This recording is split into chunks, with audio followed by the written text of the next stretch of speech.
Okay, so for our case, we had Doris and we were in a primary care setting.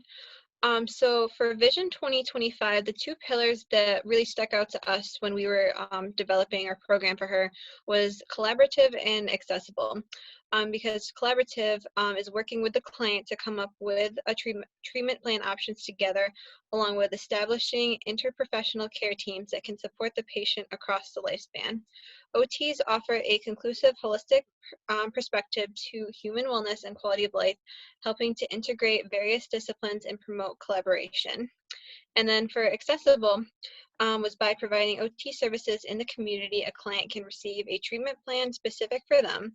And because treatment setting is primary care and utilizes telehealth, it supports her accessibility to services and helps offer another option for individualized healthcare management. So, as I said before, our client is Doris.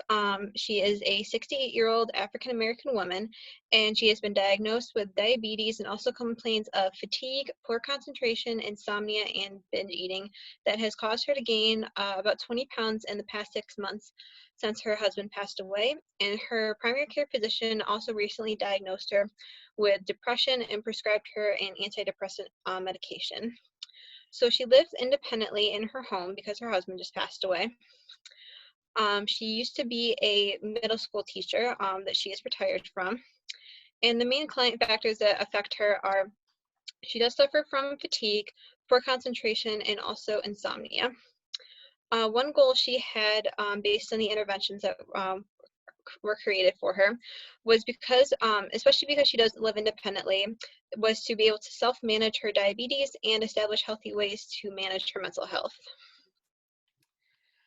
So research indicates that there is an emerging role for OT in primary care in two specific areas of distinct value, being older adults and individuals with complex chronic conditions. So this is kind of, both of these factors are kind of applicable to Doris and where we could help her with this. OTs also possess a broad training in mental health, physical frailty, and are able to kind of integrate how all of these areas of wellness contribute to quality of life outcomes. So they're able to take that holistic approach and kind of apply that to a primary care setting where other professionals working there might be much more specialized. And then they just have a distinct knowledge in the significant impact that both habits and routines have on an individual's health. So by helping people establish these lifestyle changes in their life, they're able to better self-manage, which is a huge goal of primary care outcomes. And then just in terms of how our OT interventions will be unique and different from other services, as I kind of mentioned before, is that OTs look beyond just the deficits in the diagnosis, and they help the individuals see how their limitations are impacting them functionally, and then establish ways by which this can be improved to improve quality of life. And then just in general, OTs also promote the self-management of chronic conditions, helping the individual feel more in control of their circumstances. They also help with the prevention of secondary complications to chronic conditions. So like so any secondary issues that could come from not managing her diabetes well. They're able to promote and ensure accessibility to community resources for social participation or other community integration. And lastly, they help to redesign different physical environments that are natural to the person, and this helps support participation of valued activities in their most natural settings. All right, so hi Doris, how are you today? I'm good. How are you? Good. I'm Lily. I'm going to be your occupational therapist today. And Okay. I know we've talked in the past, but I just want to reestablish kind of my purpose. And that is I just want to help you get back to some of the things that you want, need, and are expected to do, and feel a little bit more in control of your current circumstances so that you're able to kind of engage in those meaningful occupations and, improve daily life. So how does that sound? That sounds good. Good. Okay. So I just kind of want to get an understanding for how you're feeling today. How's your mental health been over the course of the last week or so? The last week has been kind of rough for me. I haven't really had any motivation to do anything. My days have just kind of been like sitting around the house, just laying on the couch. It took a lot for me to like get out of bed today because I don't want to do anything. I'm sorry to hear that. That's a tough situation to be in. I understand. Yeah, the loss of any loved one is a really difficult time, and grieving can be a powerful emotion and something that everyone deals with at their own rate and in their own ways. But I do want to just recognize the fact that it is something that is important to address, so that we can come up with ways to overcome it, and then get you back to feeling motivated to do things that are really important to you. Hmm. And then also, I know in the past you mentioned that you really played a significant role in your church community. So can you tell me a little bit about that? Yeah, like I just really liked going to services every week. Like my church friends and I, like we would go out to lunch afterwards, and it was just a really great way to like socialize with everyone.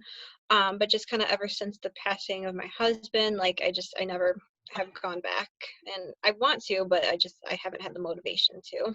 I understand. Yeah. So, having that sense of social isolation and maybe loss of identity in with that group of people, that can be really difficult to deal with. And I'm sorry that you're going through that. So, maybe something that we can end up, working on together is ways by which we can like reintegrate you into those groups or find other alternative methods that kind of fill that void for you. So Yeah, I maybe think that'd be helpful. I do want to get back into it. It's just been great. hard.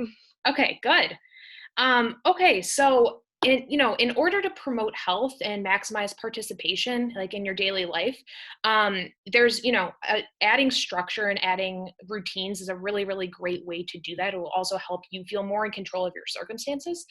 So one thing that I was kind of interested in is, can you kind of explain your morning routine to me and how you normally go about that?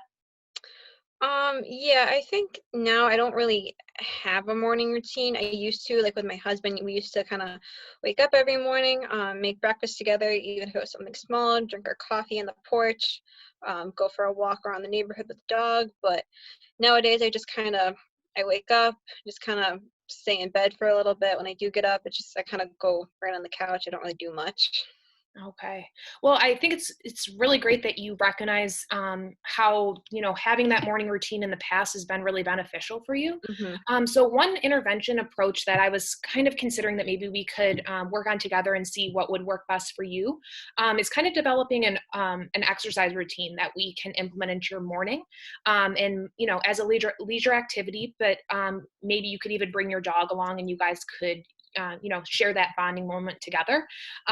Morning routine, as I said, is just really provides good structure for the rest of your day. Morning movement is great for waking up the body, helping with brain function, helping to mitigate any mental health symptoms that you're dealing with. And there's really a healing power of being outdoors. And then just one other thought that could be implemented into the morning routine, especially upon waking, and then if recommended after eating, is regular checking of your blood glucose. This will help you just kind of manage diabetes and get a sense for if you're staying on track, if your medication is helping, and if any adjustments can be made. So how does that sound? Yeah, that sounds like a good idea. I really do want to I really do want to manage my diabetes a little bit better and feel Okay. better about myself. Yeah, and then you can bring that back to your physician. You guys can have a little bit more of a like talking points based off of that. Yeah. And then just in terms of how your nutrition and how you normally go about eating, what do you eat on a normal daily basis? Um, the past few months, it's not really what I should be eating. It's been like a lot of unhealthy and just junk food that I've definitely been eating way too much of, and I think that's kind of been a way I've been coping with the loss, even though I know it's not a healthy way. I don't really know how to cope without eating. Right. Oh, I completely understand that. I Hmm. definitely turn to food as well at times. So another intervention that I was thinking that we could potentially target is cooking, because in meal preparation, because I know it can be really daunting and sometimes feel like a chore when you have this new program and it's not something that you're used to, or maybe it doesn't include your food preferences. So maybe creating food recipes or finding those together and then going through that meal preparation um, process, and then having that way that we can then talk about how that went for you in our next meeting or whatever, can help you you know enjoy the process a little bit more and make it less of a chore, and something that maybe could even become something that really is enjoyable to you. So how Yeah, I think that's a really good idea. I think that would be beneficial for me. Great. And then just kind of to support that, for like two other preventative strategies. I know binge eating is something that you do struggle with, and that it can be really, really difficult when trigger foods are so close in your environment. It's very easy to turn to those. So another thing that we could possibly do is create kind of a grocery list for yourself, so that you can go to the store and you can kind of stick to those those options that we found or decided on together, so that you don't feel restricted, but then you also don't feel tempted. And we can work on, improving that habit that you do have. And then one other thought I had too was just the power of having support from other people. And especially when it comes to mental health, having that opportunity to be able to express yourself and having a sense of belongingness can really, really help target those symptoms that you're or emotions you're feeling early on, so that the symptoms don't kind of build on one another and get you into a state that you're not feeling as in control. So this can help with emotional regulation, and then help mitigate like other coping mechanisms that might not be as healthy for you, like binge eating or whatever. So I can definitely get you some information on that if that sounds good. Yeah, that sounds like a really good idea. Like I really do want some more socialization like in my life now. I think that Great. would definitely help me and be a better coping mechanism. Good. Okay, that's great. It's great to hear.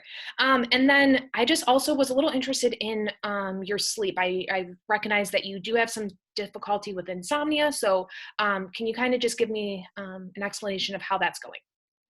Yeah, my sleeping really it hasn't been that great. I mean, I'm often like binge eating at night, which probably isn't good for me as well. And then I'll try to go to bed like with the TV on and just have like some noise in the background, but I'm often just up like tossing and turning. I don't really have a nighttime routine either, which probably isn't helping me. But like I'm often up just all hours of the night, and then the next day I just feel exhausted. But even if I try to sleep the next night, I still feel like I can't. Yeah. Oh, yeah. And that sleep deprivation can really, really add up very quickly. So I just kind of want to talk quickly about the importance of sleep hygiene, and how identifying like personal factors that are contributing to your lack of sleep or inability to get to sleep or stay asleep can really help. Like if we can target those and improve those, it can really help your sleep quality, and then help with your managing fatigue the next day. So one really great option is bedroom environment modification. This might include helping to reduce light, noise cancellation, pieces of equipment, and promoting more of a cooler environment.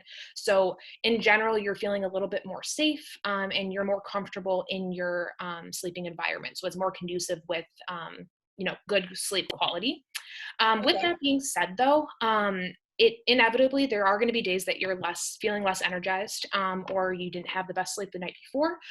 So another really great lifestyle modification to implement is energy conservation techniques, and this helps you to participate in meaningful occupation for a longer period of time without the onset of fatigue. Oh, It really? Never heard of that. Yeah, so there can be some very easy ways that you can integrate this, and this, just in your daily life. Some of this, or something that might be helpful, is taking breaks. Preventing the onset of fatigue by taking those regular breaks. And then another way to do this is that during longer tasks, like for example, meal preparation, home maintenance, if you break these tasks into shorter steps, and rest in between, it allows you to kind of sustain your ability to complete those tasks without feeling fatigued and having to stop in the middle. Oh, okay. Yeah. And then the Never thought last of that before. yeah.